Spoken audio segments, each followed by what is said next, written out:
Olá, meu nome é Luiz Roberto, uma vez mais aqui no canal Espiritismo em Pauta, apresentar um vídeo para falar hoje sobre a musculatura moral. E para falar sobre a musculatura moral, naturalmente nós precisamos falar sobre a musculatura em nosso corpo físico, sendo essa então um conjunto de músculos passíveis de desenvolvimento por uma série de ações encadeadas entre si, como a atividade física, a alimentação rica em proteínas e vitamina D e também o descanso. O descanso é bastante importante. E precisamos falar da musculatura física para poder então fazer um comparativo com a musculatura moral, que todos nós, sem exceção, precisamos desenvolver. Apenas a título de curiosidade, miologia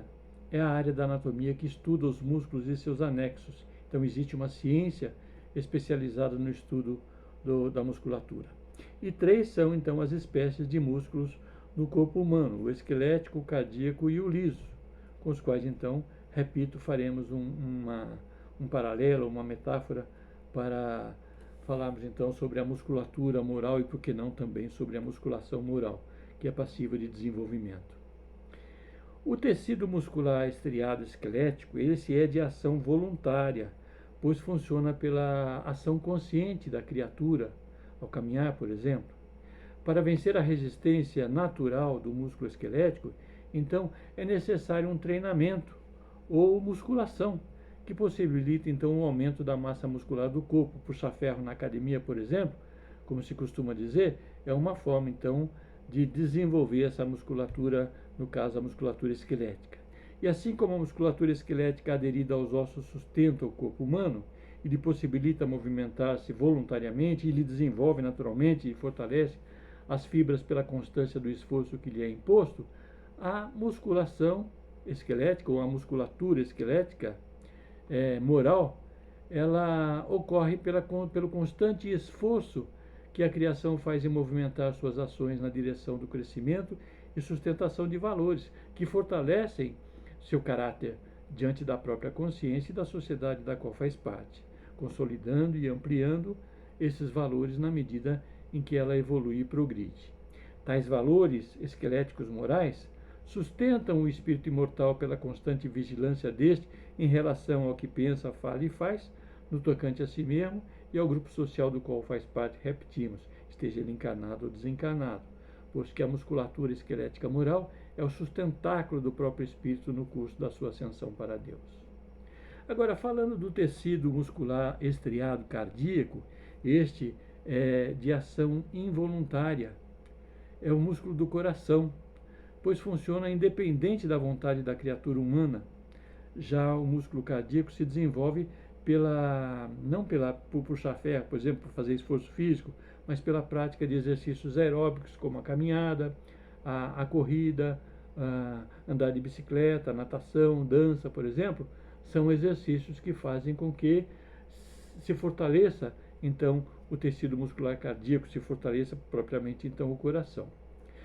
Por outra, assim como o músculo estriado cardíaco é encontrado só no coração, na formação do miocárdio, formado por células de um único núcleo, chamado de célula mononucleada, ou células mononucleadas, no plural,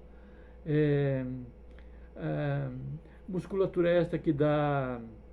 a este órgão movimento involuntário e ritmado, também a musculatura cardíaca moral se desenvolve de forma involuntária, inconsciente num primeiro momento,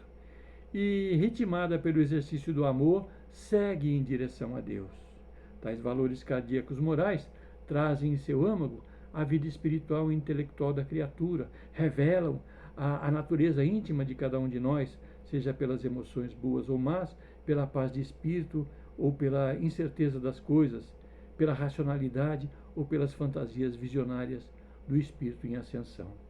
Conquanto a musculatura estriada cardíaca dê ao órgão cardíaco movimento involuntário e ritmado, ou movimentação involuntária e ritmada,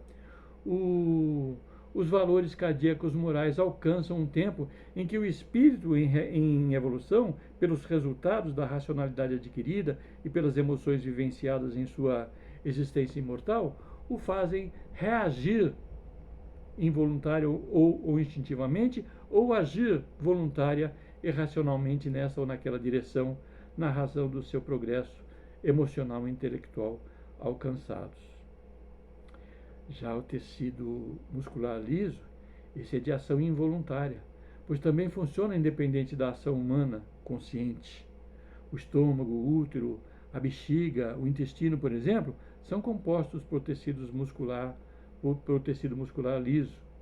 Por outra, não há conhecimento de alguma atividade física que possibilite o desenvolvimento dos músculos lisos, mas eles podem sim ser estimulados por impulsos nervosos, hormonais, por fatores metabólicos.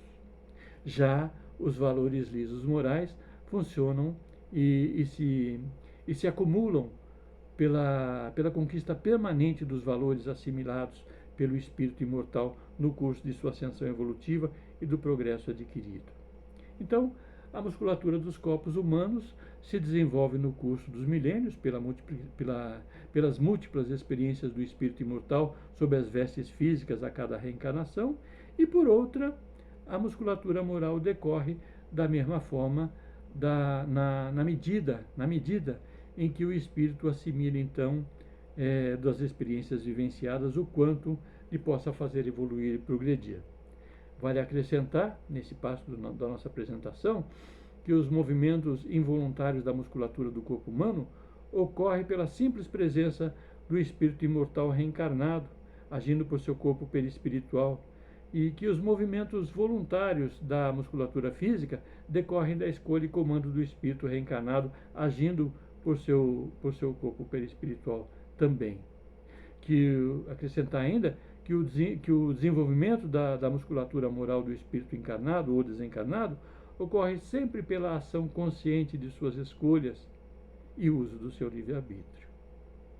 Então, nós observamos que assim como a musculatura física é passível de desenvolvimento, também a musculatura moral é passível de desenvolvimento, e estamos aqui para isso. E o Divaldo costuma dizer que a espiritualidade o orienta de que nós nascemos para fazer o bem. E fazer o bem, então, é uma forma de desenvolver com segurança a nossa musculatura moral.